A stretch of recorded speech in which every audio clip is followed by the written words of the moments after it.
Welcome to Discover Resilience, the podcast, a series dedicated to deepening conversations around a critical shift, how organizations are breaking down silos to achieve true enterprise-wide resilience. Join us as we sit down with customers, industry leaders, and Everbridge experts, exploring everything from the philosophical to the strategic and the tactical steps of what it truly means to build and maintain resilience. I'm Casey Dagai. And I'm Shay Bond. We're your hosts, and with a combined 30 years of experience in the resilience space, we've seen firsthand what works and what doesn't when it comes to resilience, and we're excited to bring those conversations to you.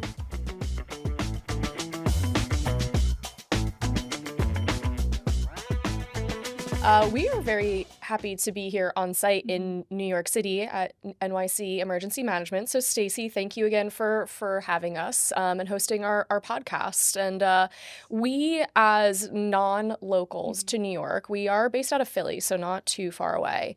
Obviously, New York has a lot of opinions. The folks that live here have a lot of opinions. So we just wanted to hear a little bit more about your thoughts on some, classic New York establishments, food, all of that kind of thing. So we have Stacey Martinez and we have Rudy Murillo here, who are just podcast guests and locals to New York. So maybe a controversial question. I'm so curious. For both of you, if you could only ever eat one New York slice for the rest of your life, where would it be from? Where are you getting that from? Oh, that's tough. There's a lot of good places. Yeah. I think I would have to go.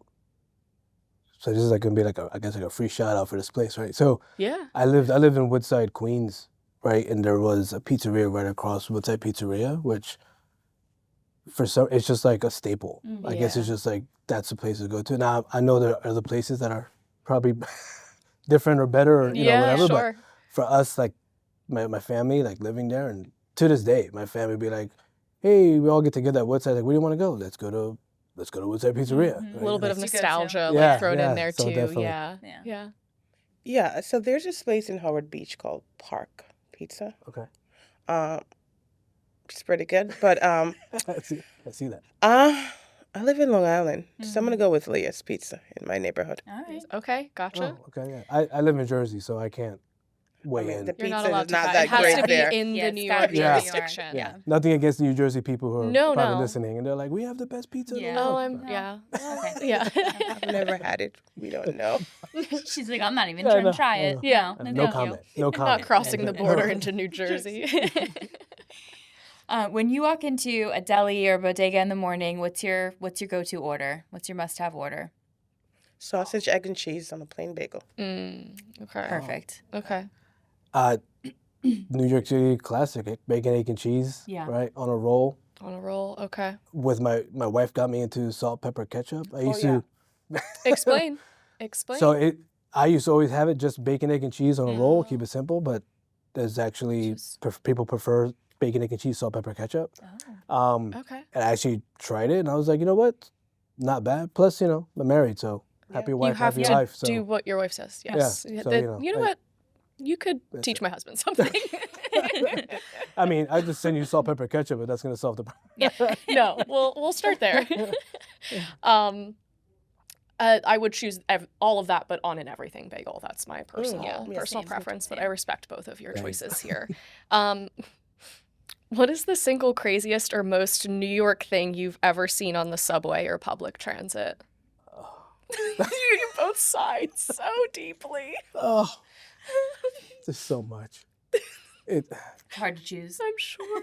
I'm sure you just see it all the time. Yeah. Too. I think Yeah, that's there's a lot. Okay, we're Right? losing Stacy But, here. right? It's like- She's going into. I feel like if you cannot imagine what you're seeing, like that's the definition of a New York City. Like you're just like, is this really? It's like a is this solid. Am I having a fever dream right Yeah, now? like, is this really happening right now? Yeah. Expect everything. Yeah. Expect everything. Guy moving in with a couch with the trees. Oh my. Yeah, on the subway. Worried about getting kicked in the face with the dances. Yeah, Just everything. Flash dances. That's Yes. it. Yeah, Yeah. that is a true. I guess that's a true New York City moment. Riding a subway and having the Cirque du Soleil like happening right in front of you, but they're all like 8-year-old kids, Yeah, sure. right? Like that Right. happens. Like that's New how it York. is. That's- And that's but the but subway. I think what makes it more New York is the people who keep their headphones in and act like they don't see it. Yeah, they're just like, But they're, I can't be I bothered. mean, they're just head down, focused, in. and they're just like, don't look.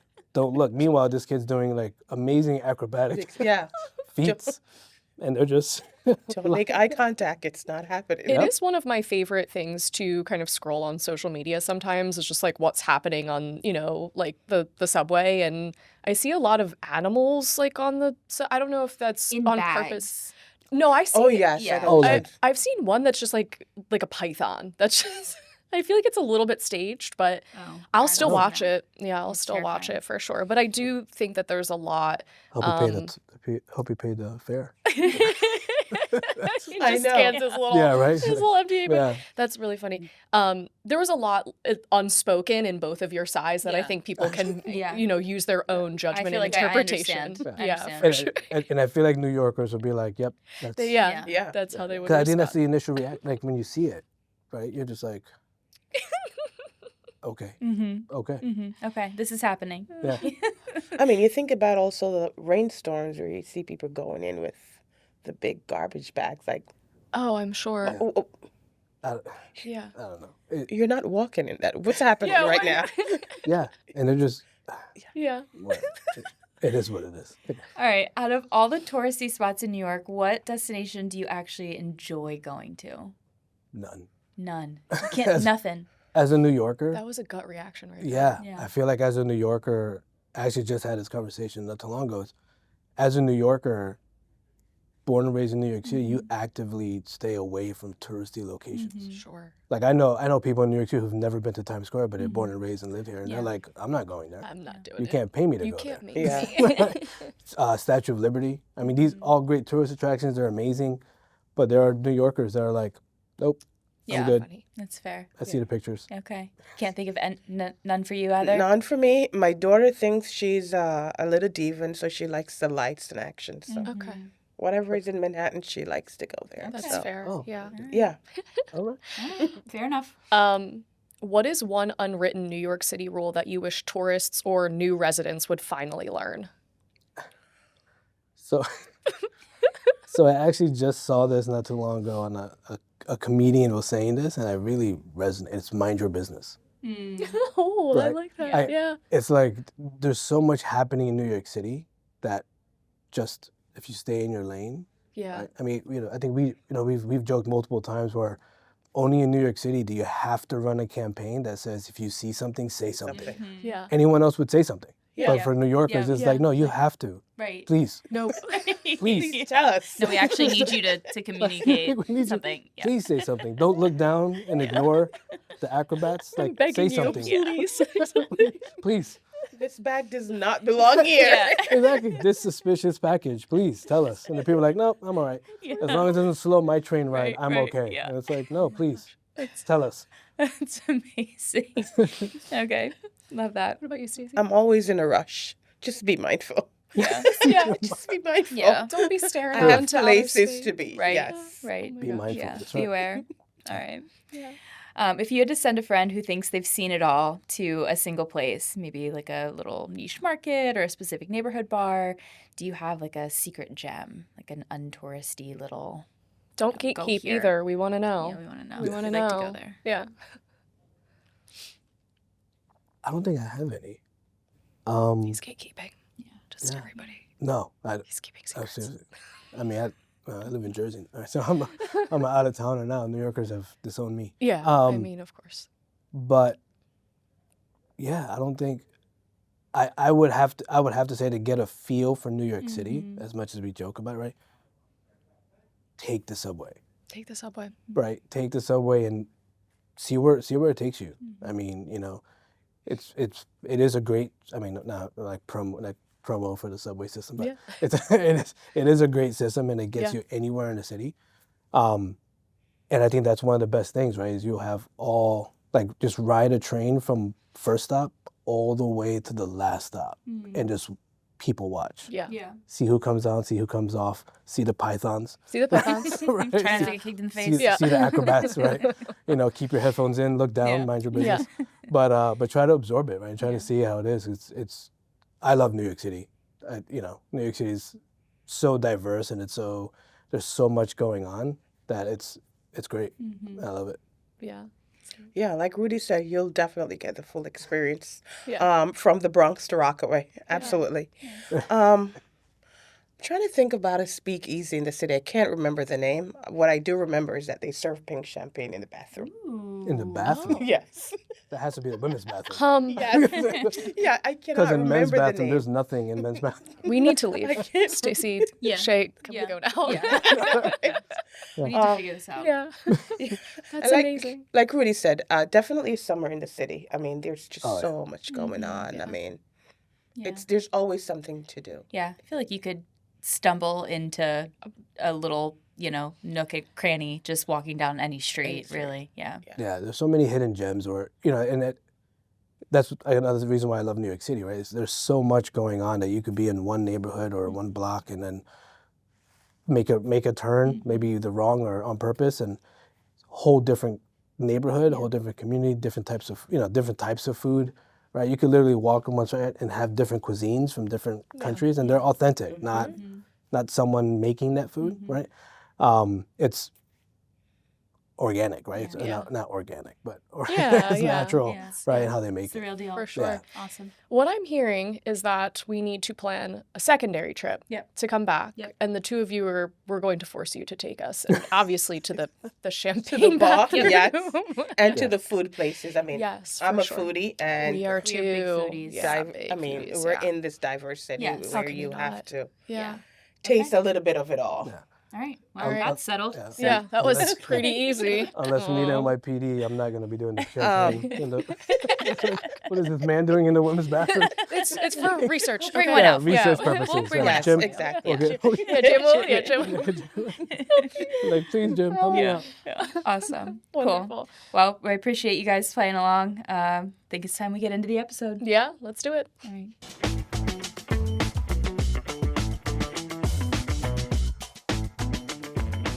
Today, we are welcoming Stacey Martinez, the director of New York City Emergency Management Watch Command. Stacey leads a team that operates around the clock, playing a vital role in monitoring, coordinating, and responding to every citywide emergency. The team is a diverse group of subject matter experts, including an in-house meteorologist and agency representatives from the FDNY and NYPD, all tasked with analyzing real-time data, assessing threats, and ensuring that leaders have the information they need fast. And Stacey is the one at the helm of it all. Stacey's history in public safety is deep. She previously served as an EMT for the FDNY before being detailed to emergency management, quickly rising through the ranks to become the unit's director. Her contributions have been instrumental in the city's response to major events, from severe weather to large-scale public gatherings. Stacey, thank you so much for joining us today, and also thank you for hosting us. Yes. We're here in your press room, so really appreciate you having us here today. My pleasure. Very happy to have you on. So in the beginning of all of our episodes, we like to keep things very light and just, open up our conversation here with something fun. In one of our segments we like to do, which is called Rapid Fire Resilience, we give you two options and you choose what your preference is, and that way we get to know you a little bit better. So first question is coffee or tea? Coffee. Yes, correct answer. This is something we do as well, which we tell people if it's correct or not. And some people like it and some people are like, they're a little bit crazy, which is also correct. Paper or digital notes? Both, most likely paper, which I'm probably going to throw away at some point and look and be like, where is my paper? Yeah. Right. Yeah. Something about the physical act of writing, though, is a crucial Yes. thing. Like, it just helps it stick in your brain for Yeah, some reason. absolutely. I don't know what Totally it is. I agree. agree. I do agree. Yeah. Early bird or night owl? Early bird. Yes, me too. Cruise or road trip? Road trip. Yeah, me too. I love a road trip. And our snacks, we did a little road trip up here, and there's something fun about it. Yeah. Text message or audio message? Text message. Text message. You don't want to get on board with the audio message? No, Oh, Stacy, okay. it requires extra time to listen. I'd rather Really? just, yeah. Wow, interesting. It's a hard disagree on our part if you can't tell by our faces. Yeah, we love an audio message. Yeah, we're here to sell society on the audio message. We're working on it. Okay. Yeah, We'll send you an audio message that in we're a couple working on. weeks. Yeah. Chocolate or vanilla? Vanilla. Vanilla, okay. Yeah. Subway or cab? Cab. My husband's a subway train operator, but I prefer to take cabs. Yes, for sure. I'm with you there. And last one, beach or mountains? Beach. However, I went to Portugal, Madeira Islands, and I did like the Pico do Arreiro hike, and it was amazing. But as a Pisces water sign, the beach gotta is be by the water. Stay close to the water. Yes. Love that. Well, thank you for playing our little game just to get to know you a little bit better. We are here to talk about your incredible career, all that you have done, kind of from the first point of, starting as an EMT to the point where you're now leading the watch command. But when we think about your career, it's always very natural for us to start at the very beginning. And you grew up in Jamaica and immigrated to the United States. So we were wondering if we kind of start at that point, if you tell us a little bit about what that journey looked like for you. I grew up in Jamaica. I was born in Jamaica. I was adopted. And towards the end of my high school years, I came to America, and it was really complex. I didn't come in the traditional way. I later had to have my status adjusted because of complex immigration rules where they wanted my adopted parents to come back to Jamaica and live with me, and they just could not afford that. So I came to America, and I later had to have my status adjusted. And so, yeah, it was Wow. it wasn't the linear route that I anticipated, but obviously there were challenges. I mean, I couldn't go to school. I didn't have the usual opportunities, but I found my way eventually. Yeah. Right. Wow. Absolutely. Sounds like you had to be pretty resilient pretty Yes. early on in that journey. Yeah. Yeah, definitely. Which leads us really nicely into our next question. And I have a great amount of respect for immigrants. I am a daughter of an immigrant. And, my dad has told me a lot about, different challenges or instances where he's had to be really resilient. And it sounds like you certainly have a couple. Is there a moment that you think about in that journey of coming to the States and, that sticks out to you where you're like, I had to be really resilient there, and maybe that, helped kind of lead you into the place that you're at now? Well, I mean, I think coming to America from a third world country, I mean, it's quite different. I mean, my first time getting on a plane, coming to this huge city, learning to adjust. I think for me, like, my accent, my Jamaican accent, I mean, learning to communicate in a way where others are able to understand what I'm saying. Right. I think that was initially difficult for me, but over time I learned, and I think it's communication is very important, right? And I recognize that really, really early on, and that was a hard adjustment for me, but Yeah. here we are. Yeah. Yeah. At what point in your career, kind of, shifting from your origin story and moving into your career, at what point did you realize that you wanted to, or what kind of led you to want to be in emergency management? Was it anything to do with your family, your place of birth? Was there any kind of drivers, or what kind of led you down the path to say, hey, this is interesting to me, I want to be in emergency management space? After Hurricane Sandy, I was an EMT in Rockaway during Hurricane Sandy, and at the time I didn't really put it together like the massive collaboration, but I was there seeing the different agencies show up to help all of the folks that were in need. And I was also in school. Like I said, my trajectory wasn't linear. I mean, I went back to school later on in life. And so at the end of my college education, I decided that I didn't want to be an EMT anymore.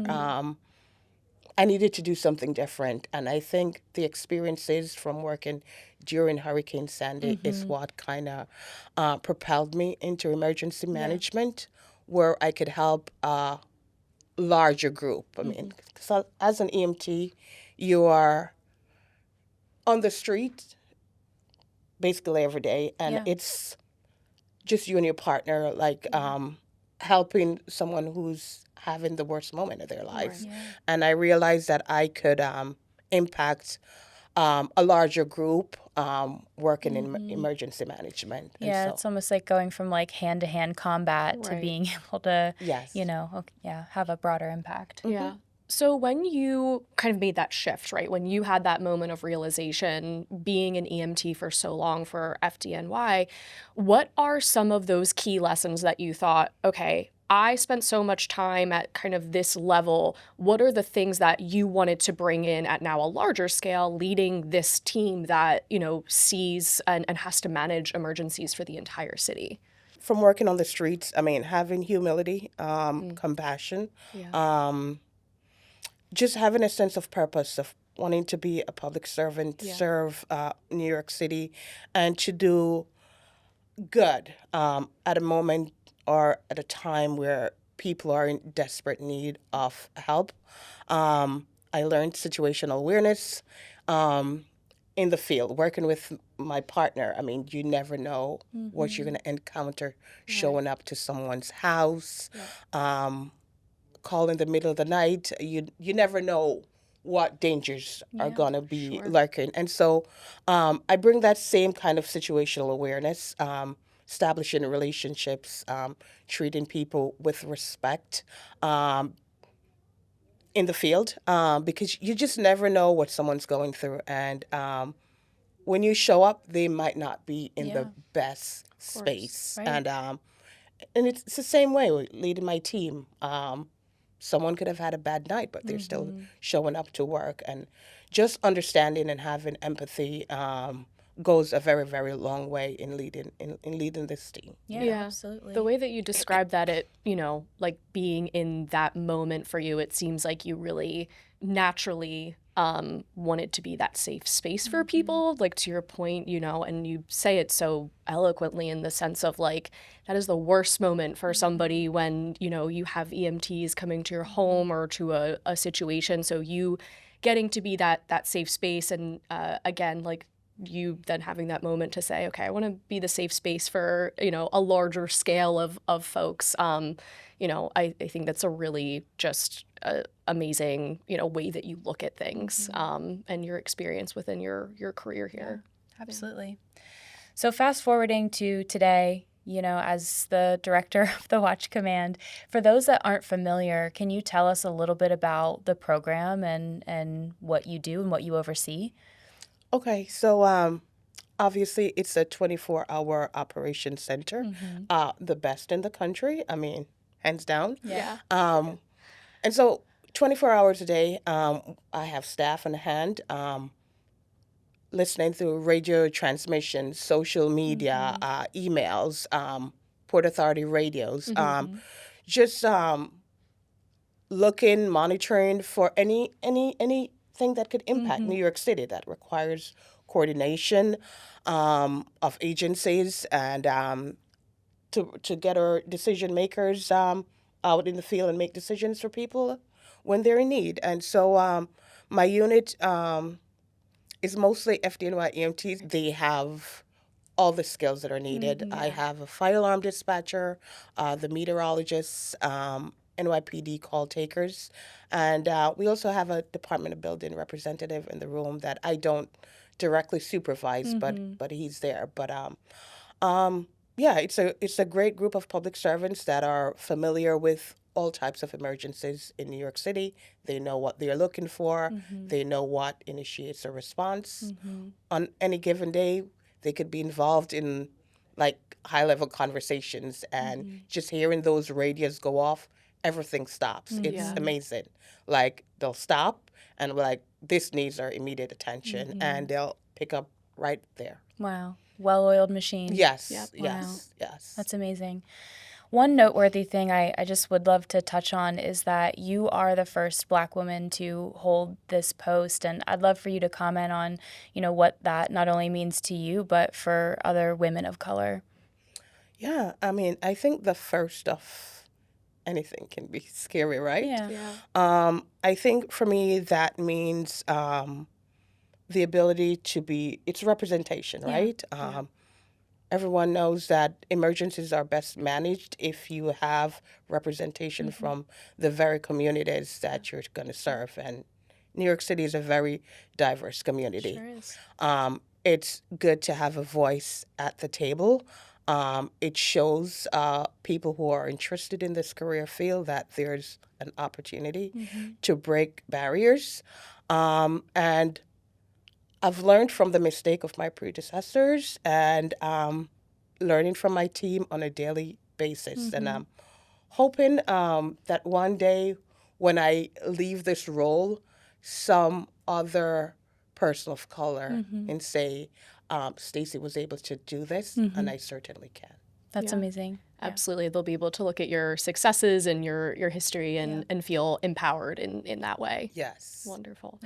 So let's talk a little bit more about personal resilience, right? The weight of the work that you do is, I'm sure it feels maybe insurmountable some, most days, or maybe it would to someone that's, for us, that's not in that space all the time. But how do you deal with the emotional weight and impact of some of the emergencies that you and your team are monitoring? How do you handle that stress? So, I mean, I thrive well on chaos. I was an EMT, and that meant seeing life come into the world and seeing life leave this world, right? And so I bring that experience with me here. I know that there's some things that are unavoidable. There's not everything that can be fixed. And so for me, having a support system is very, very important. Finding the time to exercise, take good care of myself, reconnect with friends and family, and also just to be open and available for my team when they're in that space and they need me. I normally wouldn't say this, but you also just have the most naturally calming energy. You are a peaceful energy person. Like from the moment that you stepped into the room, and I'm an energy person. That's just that is the thing that I believe in. I can always kind of sense somebody's energy. But from the moment that I entered your space, you have the most calming, peaceful energy. So I think it might just be part of who you are. You just seem very capable of managing things in that way. So I don't know. I agree. That's my 2 cents. We could afford to be more. I am also the same way. Yeah. I'm very big into energies, and I also adapt to people's energies as well. So I imagine that your team feels very safe and comfortable around you, and they're like, okay, we can go to Stacy, and we will figure out what to do here. Yes, and like I said, I've learned from other leaders, even in EMS. So as an EMT, I've had really, really good bosses. Who, when I showed up, they seemed very scary, but over time I've learned a lot from them, and I take some of those same practices and lessons here. Amazing. Wonderful.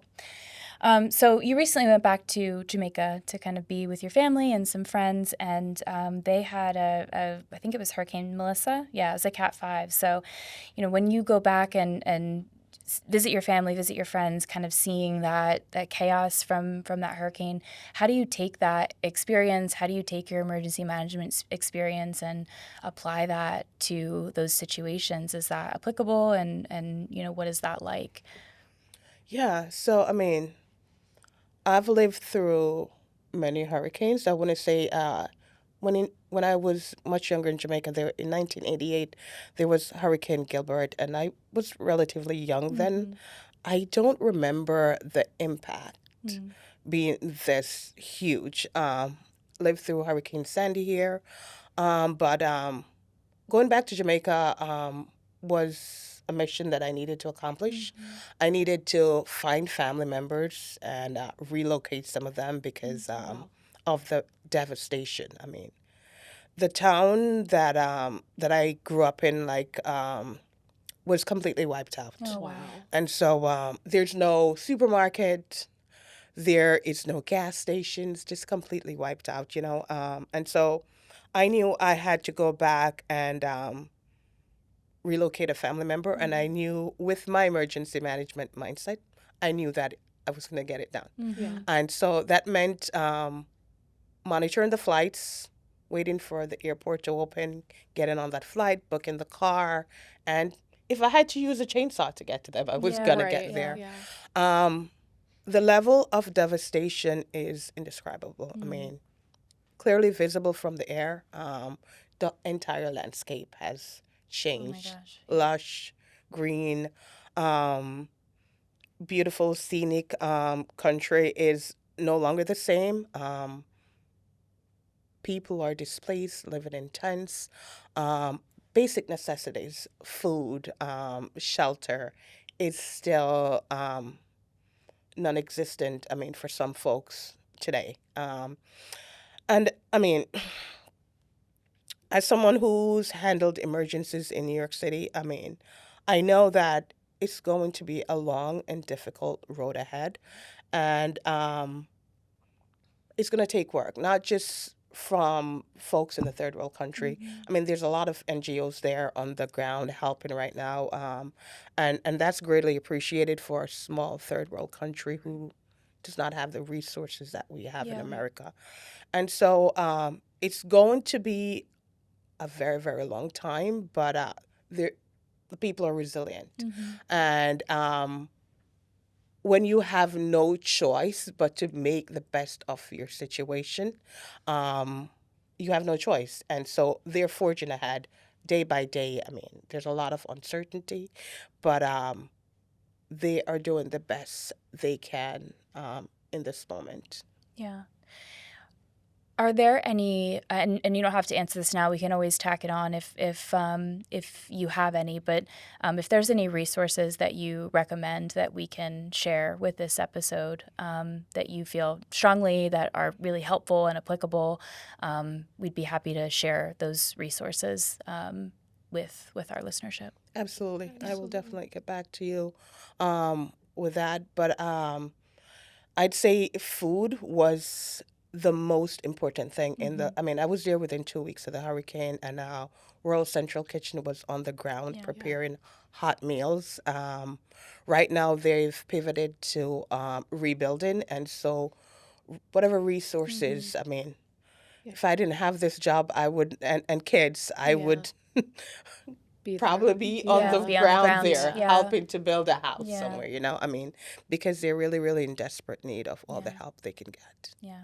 Absolutely. Well, Well, thank you for sharing. yes, we wish the country well and your family and friends, and they're very lucky to have you to be there to support and have your expertise Yeah. as well.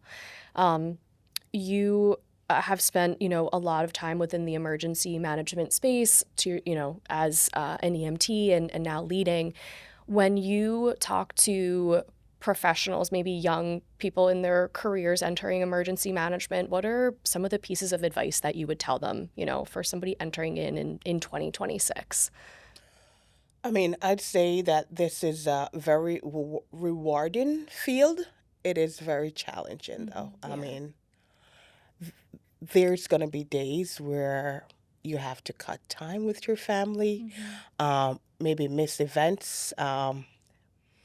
This past weekend, we had a snowstorm, and my team had to work. Not just my team, the entire agency. But I mean, and we have to show up for those who needs us. We have to plan, prepare. And emergency management is not just about the plans. It's really about the people. I mean, helping people. So looking at all the resources, making sure that this is the field you want to be in, understanding that